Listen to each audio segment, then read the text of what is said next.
This video is going to demonstrate how to go about designing the aluminum business card. Now, this instruction sheet has all the information that you need, and it's also the document that you're going to use to turn in um, screenshots of your work. Now, you should have read through this already, but essentially what you need to do is create a business card on Adobe Illustrator with these things in your design. Number one is your name, your title. Now, this title can be pretty much anything you desire. It could be as simple as student, but I know many of you are in classes, clubs, teams, so feel free and give yourself a title. Maybe something you want to aspire to. Totally up to you. Your student email should be the one that you put on here. You have to have some type of a design. We've had some really interesting and creative designs by students that look very nice and professional. Obviously, this should go without saying that it has to be school appropriate. And you're also going to create a student portfolio. This is something that you're going to build over the course of your time in the manufacturing pathway. But all you have to do at this time is create the website itself on Google Sites. And again, use your student ID or make sure you're logged into your student account when you create this. You're going to navigate to Google Sites, which is just one of the apps that's available to you as a Google user. And you're going to create a portfolio website. Now, at this time, the only thing that you need to do with that website is put your name in there and then publish it. And then once you do that, you will have a URL where you can just simply plug it into this website and it'll spit out a QR for you. I'll probably show you how to do that in a subsequent video. But right now, I want to start getting the design together on Adobe Illustrator. So what I think is really helpful is to create a rectangle that's a little bit smaller than the card. And I give you the dimensions right here, 3.175 inches long by 1.925 inches wide. Now, Adobe Illustrator has this really nice shape tool where I can choose a rectangle or other tools here. All you do is right click and you can select which one. I'm going to choose rectangle. Now, if you don't see the same thing I see here, I recommend you go to the workspace view. I prefer Essentials Classic. I feel like it gives me access to all the tools I need easier than some others. So I'm going to select that rectangle tool, click and hold. And you can see I can try and do the dimensions here, but I find it much easier, just like within our CAD program, to come back and do it later. So I can zoom in by holding the Alt button and using my mouse roller. It's usually what I do. And then if you hold the roller, you can pan around. Okay, now to change the dimensions of this, you go over to the Properties menu on the right, and there's several boxes here. The X and the Y are where this point, and you can change points, is placed um, on your template workspace here. The width and the height are the W and the H. So for width, I'm going to put in a length here. So the width is going to be 3.175, and the height is going to be 1.925. Now, if it keeps changing the other dimension when you enter, then that means you have this clicked. This maintains proportion. Uncheck that, and you can customize both of those independently of each other. Once you have this clicked, there are times where you actually, or once you have your size set, there's times where you actually want to click this. Just know that's what it does. It kind of locks the proportions together, but we don't want to mess with that right now. I'm going to go back to my selection tool, and I'm just going to kind of move it up here. All right, now if we take a look at the properties, we can also see it's got a white fill and a black stroke. Now, I'm going to make the fill invisible so that it doesn't cover up anything else I put in there. And the black stroke is fine right now because we're actually not going to cut that rectangle out on the laser. We're going to make it invisible before we finish it. But it's a really good guide to help us plan how we're going to um, design our image and place it and things like that.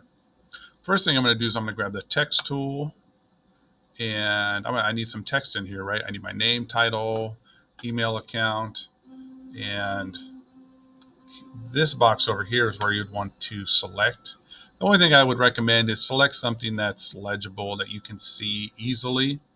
Don't make it too small. You want this to be able to be read. I'm just going to choose just something kind of random, but clear and bold. All right. We'll put John Doe in here.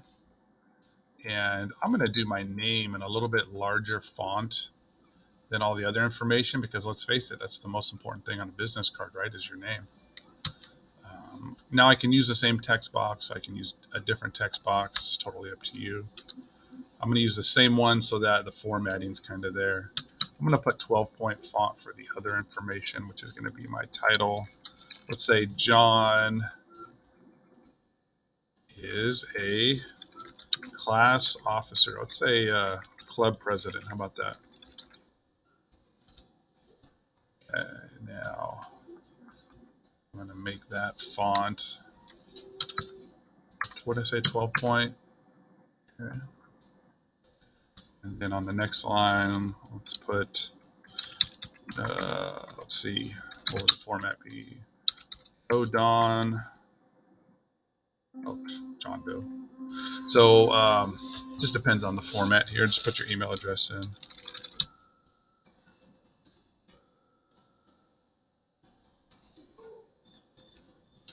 Today, gt.students.org. I believe it's a format like that for our district. Now, even at 12 point, I can't fit all this in, so I have some decisions to make. Do I want to make this box wider and fit more in? Do I want to make it smaller? These are just things you have to figure out as you're designing. I'm just going to make it a little bit smaller and see if that does it. Let's see. Let's try 10 point. 10 point works perfect. And it's actually a nice difference between the name and that information. I'm going to put a space in between too. One thing about design that you'll probably learn in some of your art classes is empty space or white space is actually really important. You don't want to jam pack a whole bunch of stuff in there. Okay. Let's see, what else do we need here? I have the name, I have the title and the email. I need some design in here, and then I also need the QR code. Now, I'm not going to show you how to get the QR code here. I'm just going to cut and paste one that I have in here. There's actually no paste. You have to use the file place button.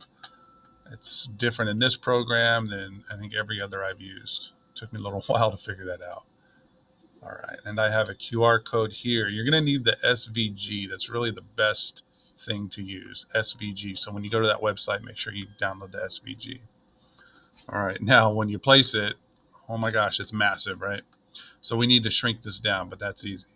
Grab a corner, and this is where you would probably want to keep it proportioned.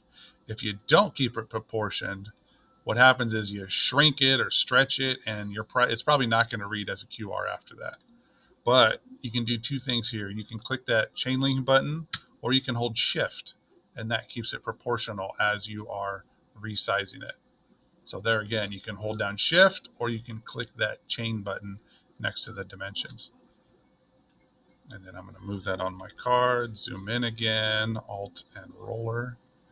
And still a little large. I think that's probably an appropriate size. Let's see. I'm going to move this down one more. Get my selection tool back. Okay, now you see this is all grouped together. It should stay that way. I'm going to go, I think right here is a nice spot for it. Now the last thing I have to do is put in some type of design here. Now, your design can be pretty much anything you create. You can find an image off the web that you like. You can image trace a photo of yours. It's totally up to you. Some students have put really nice geometric designs here that give it a really nice and professional look. 100% up to you. There's a video that will show you how to image trace something to bring it in to a format that the laser will see. If you just bring in an image and paste it like a PNG, 9 times out of 10, the laser program will not recognize that, and you'll have to go back and image trace it. So just image trace it when you put it in the first time. Now, once you're all done and you feel confident, what you're going to want to do is take that rectangle and give that stroke the good old crosshatch here. So this is essentially none. So I'm saying none to the fill and none to the stroke. So essentially it becomes invisible. Now at this point, when you're ready to export it, you get yourself a thumb drive, you do a save as. Make sure you save the format as a PDF. This is what we use to communicate with the laser. The laser will not recognize any of these other formats, so it has to be Adobe PDF onto your thumb drive. And then at this point, you're going to want to go over to the laser and check it. Make sure everything that you put in your design is recognized by the laser, because if it's not, number one, that's a very common thing. Happens to me all the time, but you're going to want to go back, figure out why, and then update your file. But this is how essentially you're going to create your business card that we're going to etch onto a piece of anodized aluminum. It looks really cool when you're done, so put some effort into it, come up with something really neat, and you'll have something to show off to people.